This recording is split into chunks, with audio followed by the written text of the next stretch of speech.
Galera, é assim que vai cair na sua prova, hein? A definição de corrente elétrica. Olha, aquele tema onde a gente está trabalhando aí geralmente para introduzir eletrodinâmica. Na terceira série do ensino médio, em alguns momentos segundo ano do ensino médio, e claro, matéria assim, típica de provas estilo Enem. Muito importante. Olha só, primeiramente eu quero te contar o que é a corrente elétrica. A definição é: corrente elétrica é o movimento ordenado, orientado de portadores de cargas elétricas. Giovanelli, não entendi. Bom, primeiro eu quero que você lembre quem são os portadores de cargas elétricas. Prótons, elétrons, cátions, íons positivos, e ânions, íons negativos.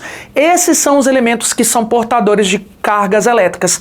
Agora, se eu conseguir fazer com que vários deles se movimentem organizadamente, ordenadamente, todos indo para o mesmo lado, por exemplo, eu vou dizer que eu fiz uma corrente elétrica. Isso é a corrente elétrica.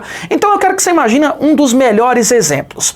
O exemplo é, você vai imaginar que a gente tenha um fio condutor, um fio desses aí que a gente liga na tomada, né? Só que esse fio, em um primeiro momento, está desligado da energia, não está energizado. Lá dentro do fio condutor tem os famosos elétrons livres, portadores de cargas elétricas, os elétrons, e eles estão livres, fazendo um movimento aí totalmente caótico, desordenado. Isso porque o fio está desenergizado, não está ligado na rede elétrica, por exemplo. Agora, se a gente pegar esse fio e aplicar nele uma diferença de potencial, que é ligar em uma pilha, ligar aí adequadamente na energia, né? Então a gente vai perceber que os elétrons que antes estavam em movimento desordenado começam a se mover por dentro do fio, todos para o mesmo lado. Nesse caso, quando vários desses elétrons se movimentam ordenadamente para o mesmo lado, mesma direção e mesmo sentido, por exemplo, eu vou dizer que eu tenho uma corrente elétrica. E a corrente elétrica ela é muito importante. Afinal de contas, eu posso produzir vários efeitos. Corrente elétrica pode gerar aquecimento, efeito Joule. Corrente elétrica pode gerar magnetismo, eletromagnetismo, efeito magnético da corrente. Corrente elétrica pode provocar alteração no comportamento dos músculos de uma pessoa, efeito fisiológico, choque elétrico. Corrente elétrica pode provocar um efeito luminoso, eu posso gerar luz a partir da eletricidade. Corrente elétrica pode gerar um efeito químico na eletrólise. Então você entendeu a importância aí dessa tal de corrente elétrica. Uma observação importante é que eu disse que em fios condutores os elétrons fazem a tal da corrente elétrica. Eles é quem se movimentam ordenadamente caso eu faça a energização desse fio condutor. Agora, eu não posso deixar de citar que existem outros meios de fazer corrente elétrica. Por exemplo, em soluções químicas, soluções aquosas, né? A gente pode fazer cátions e ânions simultaneamente gerarem corrente elétrica. Em gases ionizados, eu posso fazer tanto cátions, quanto ânions, quanto elétrons produzirem a corrente elétrica. Em aceleradores de partículas, posso fazer prótons criarem corrente elétrica. Então, desde que seja movimento ordenado de portadores de cargas, eu posso produzir uma corrente elétrica. Vale lembrar que o caso mais comum é em condutores, fios elétricos, fios de cobre, fio de ouro. Aí é só os elétrons que provocam a corrente elétrica, ok? Agora, muito importante para nós é saber quantificar, é medir a intensidade dessa corrente. Se ela é muito grande, se ela é muito pequena.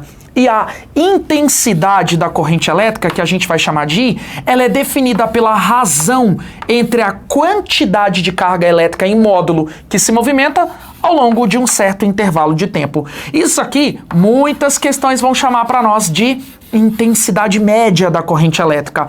E vale observar, né, que quantidade de cargas a gente vai medir em Coulomb e tempo a gente mede em segundos. Por isso, a unidade de medida no sistema internacional para falar de corrente elétrica é o que a gente vai chamar de Coulomb por segundo, que na verdade é o famoso ampere. Tá bom? Então ampere é a mesma coisa que Coulomb por segundo. Olha, um jeito legal de você imaginar a corrente elétrica é a rapidez com que cargas se movem. A rapidez com que elas se movem tem a ver com a intensidade. Quanto mais rapidão as cargas se moverem, coloca isso na sua cabeça, mais corrente elétrica. Quanto mais lenta for a movimentação das cargas, menos intensidade da corrente elétrica. Agora, vale lembrar que é muito comum a gente encontrar nas provas as medidas miliampere que é 10 elevado a menos 3 ampere, e também o microampere, que é o 10 elevado a menos 6. Olha, tem mais, mas esses são os mais importantes por hora. Uma das coisas mais cobradas nas questões tem a ver com a quantidade de cargas elétricas que fez uma corrente elétrica. Se está passando uma corrente elétrica por algum objeto, então deve ter cargas se movendo. Quantas cargas se moveram para fazer essa corrente? Pois é, muitas vezes as questões darão para nós um gráfico de intensidade da corrente elétrica no eixo Y e tempo no eixo X. Não importa o formato do gráfico, pode ser uma reta, pode ser uma coisa assim que nem é uma reta, não importa. Se você quiser determinar a partir do gráfico a quantidade de cargas que se moveu para provocar aquela corrente, o que você tem que fazer? Pintar a área abaixo do gráfico e identificar que figura é. É um trapézio? É um triângulo? É um quadrado? E aí você vai calcular a área da figura, porque a área da figura gráfica, ela vai te fornecer o valor numérico da quantidade de cargas. Todo gráfico I em função de T. Agora, um xodózinho, um queridinho das questões de prova nos últimos tempos tem sido a fala sobre baterias e acumuladores, guardadores de cargas elétricas, tá bom? A bateria de um celular, a bateria, né, desses power banks que você anda por aí para poder carregar o seu celular na hora que você precisar. Então, fora a bateria de carros elétricos, motos elétricas e tudo mais. Isso aqui é um xodózinho das questões nos últimos tempos, então abre o olho. Olha só, quando a gente quer medir a quantidade de cargas que uma bateria pode guardar ou que ela pode liberar, eu preciso de duas informações. A informação da intensidade da corrente elétrica envolvida no processo, os amperes, e também a informação do tempo.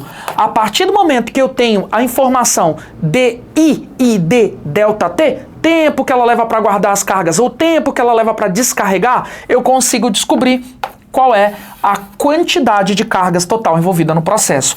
E é claro que você percebeu, né, que essa quantidade de cargas elétricas, ela pode ser obtida pelo produto I vezes ΔT, simplesmente uma multiplicação cruzada da fórmula principal.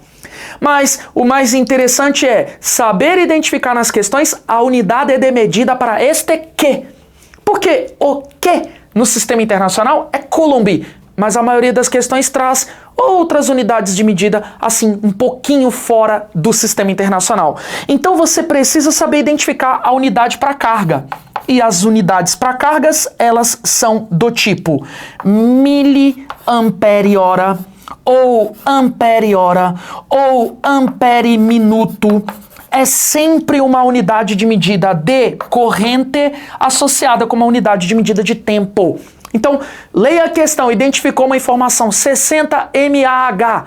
Isso quer dizer a quantidade de cargas elétricas para você jogar na fórmula. É assim que cai nas provas.